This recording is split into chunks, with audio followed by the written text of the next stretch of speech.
Hello everyone. పల్లీలతో chikki అండి, చాలా బాగుంటుంది, చాలా ఆరోగ్యం కూడా. ముందైతే పల్లీలను దోరగా వేయించుకోవాలి, సిమ్లో పెట్టి వేయించుకోవాలండి. లేదంటే ఒకటి మాడిపోతుంది, ఒకటి పచ్చిగా ఉంటుంది. అలా కాకుండా అన్నీ సమానంగా వేగుతాయి. సిమ్లో పెట్టి అయితే వేయించుకోవాలి.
వేగేంత వరకు కలుపుతూనే ఉండాలండి. కలుపుకుంటూ ఉంటే మాడిపోకుండా ఉంటాయి.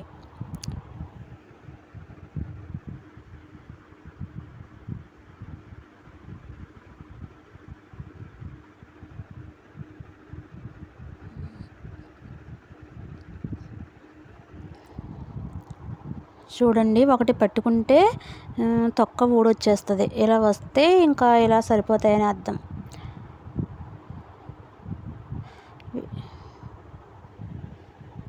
ఇంకా వేగిపోయినాయండి. తర్వాత అయితే పొట్టు అయితే తీసేసుకోవాలి.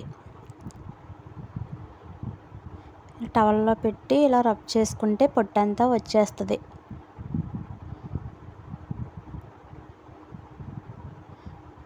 తర్వాత ఇలాంటిది ఒకటి ఉంటుంది కదా, దాంట్లో వేసుకుంటే కింద పొట్టు కింద నుంచి వచ్చేస్తుందండి.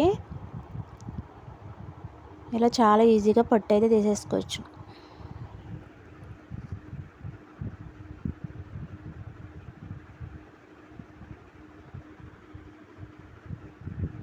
పొట్టంతా నీట్గా చేసేసుకోవాలండి, లేదు అంటే బాగోదు. తర్వాత పాకం కోసం కొంచెం ఆయిల్ కానీ నెయ్యి కానీ వేసుకుని, అందులో నేను 2 కప్పుల వేరుశనగ గుళ్ళు తీసుకున్నాను కాబట్టి 1 కప్పు మాత్రమే బెల్లం వేసుకుంటున్నానండి. ఇంకా వాటర్ ఏమీ యాడ్ చేయవలసిన అవసరం లేదు. ఇలా అయితే త్వరగా వచ్చేస్తుందండి పాకం. తర్వాత ఒక పీటకి నెయ్యి రాసుకోవాలి. ఒక పీట కానీ ఒక ప్లేట్ కానీ ఏదైనా తీసుకుని నెయ్యి రాసుకోవాలండి. నెయ్యి రాసుకొని పెట్టుకొని దాంట్లో కొంచెం ఈ పాకంలో కొంచెం ఇలాగా వస్తున్నప్పుడు కొంచెం వంట సోడా, అలాగే టేస్ట్ కోసం యాలకుల పౌడర్ అయితే వేసుకోవాలి.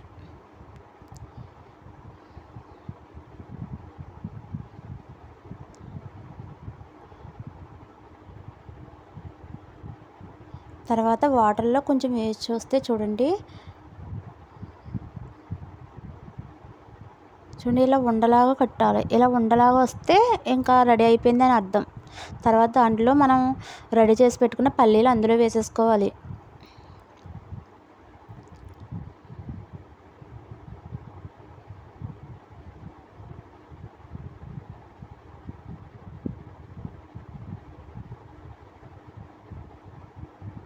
తర్వాత మనం ఆయిల్ వేసుకున్నాం కదా, ఆయిల్ రాసి పెట్టుకున్నాం కదా, దాంట్లో వేసేసుకుని ఇలా అప్పడాల కర్రకు కూడా కొంచెం ఆయిల్ అయితే అప్లై చేసేసి మనకు కావాల్సిన షేప్లో రెడీ చేసుకోవడమే. సమానంగా చేసుకోవాలి.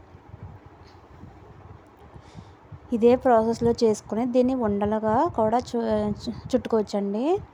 మనకి ఉండలు కావాలన్నా సేమ్ ప్రాసెస్. దీన్నే వేడివేడిగా ఉన్నప్పుడే చేతికి కొంచెం వాటర్ అప్లై చేసేసి ఉండలుగా చుట్టేసుకోవడమే. షేప్ సరిగ్గా వస్తుంది. ఇలాగా చుట్టూరు కొంచెం అంచులను క్లోజ్ చేసుకుంటే షేప్ బాగా వస్తుంది. ఇప్పుడే వేడిగా ఉన్నప్పుడే కొంచెం మనం కావాల్సిన షేప్లో కటింగ్ చేసేసుకోవాలండి. తర్వాత మనం చల్లారిపోయింది అనుకోండి మళ్ళీ రాదు.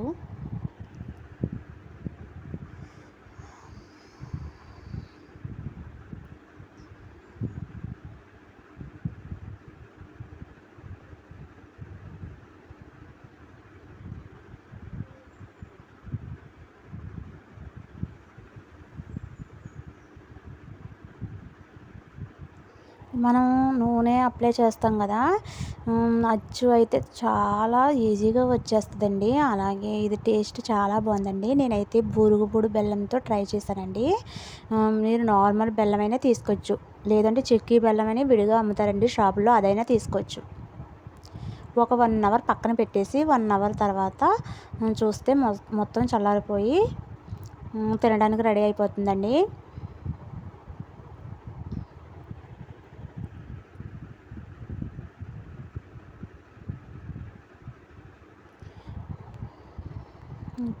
మళ్ళీ మంచి రెసిపీతో మేము ముందుకు వస్తాను. బాయ్ అండి. వీడియో నచ్చితే సబ్స్క్రైబ్ చేసుకోండి. థ్యాంక్ యూ అండి.